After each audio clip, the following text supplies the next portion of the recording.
kalifay in fanaaniinta dhanka raabka tiriyo ama waqtiyada dambe dhanka raabka aadka ku soo shacbahay in ay la kulmaan ama dadka saameynta ku leh ama dhanka madaxweynayaasha ay la kulmaan laakiin ay ka saameyn badnaadaan dadkii murtida ku heesaysay ama fanaaniintii dambe oo dhanka murtida ku heesaysay waxa arkaysaa ama waqtiyada dambe waxa aad u soo badanayo fanaaniinta dhanka raabka ku heesayso oo la kulmayso madaxda dalka ama madaxda Soomaaliya ama mar walba markay ka dambayso ama waayahooda ama waqtiyadooda si aad u sii lumaya dadkii ku heesayay ama dhanka murtida aad ugu heesayay ama aad loogu xiiseynayay in ay waayahooda ama sanadka ka dambeeyo oo sii lumaya ama dhanka fankooda oo sii lumayo midaasina waxa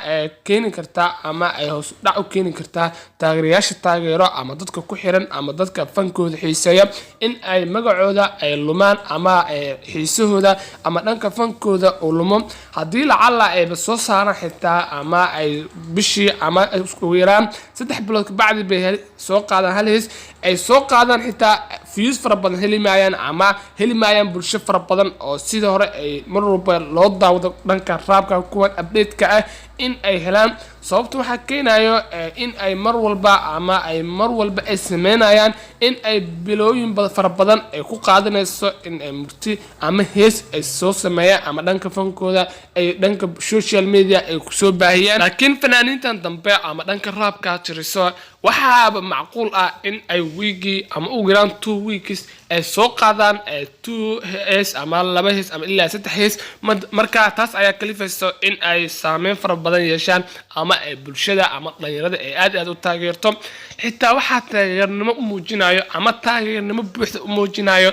madaxdii dalka waa sida ka arkayso sida ay waayahan dambe ama waqtiyadan dambe ay u qaadayaan heeso gobolada marka midaasna waxay cadeynaysaa in ay luntay ama murtidii ay luntay ama fanaaniintii ay ku heesay dhanka murtida ama magacooda ama dhankii saameynta ay ku lahaayeen dhanka social media ama dadkii ku xirnaa ama dadkii xiisan jiray heesahooda ay magacooda ama sumcadooda hoos u dhac ka jirto sanadadan dambe aad u soo batay ama dhalinyarada taageerto dhanka raabka xiisayso ay dhanka murtida ama dadkii murtida ku heesayay ay saameyn yeelan ay dadkeen ay xiiseen ama dhalinyarada 2020kooda 2020ka ilaa 2000 waaye ay dhanka raabka ay u badnaayeen marka taasna waxay muujisay ama ay dhanka ay dadka soo jiidasho badan u sameysay update-ka mar walba ay sameynayaan dadka raaba ama fanaaniinta raabka tiriya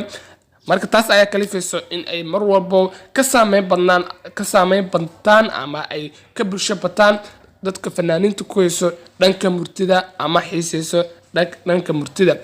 marka taas ayaa kaliftay in mar walba ay la kulmaan madaxda Soomaaliyeed ama madaxda dalka Soomaaliyeed ay si sawir soo galaan ama heeso ay ku amaanayaan ama heeso ay ku dhiirgelinayaan in ay horumar ay sameeyaan ama dalkooda ku sameeyaan ama ay meel walba ay qabanayaan ama horumar ay buuxda ay ka sameeyaan taas ayaa kalifayso in xitaa ay madaxdii ay dhahan heeso noo soo qaada ama hees lagu amaanayo loo soo qaado ama madaxda Soomaaliyeed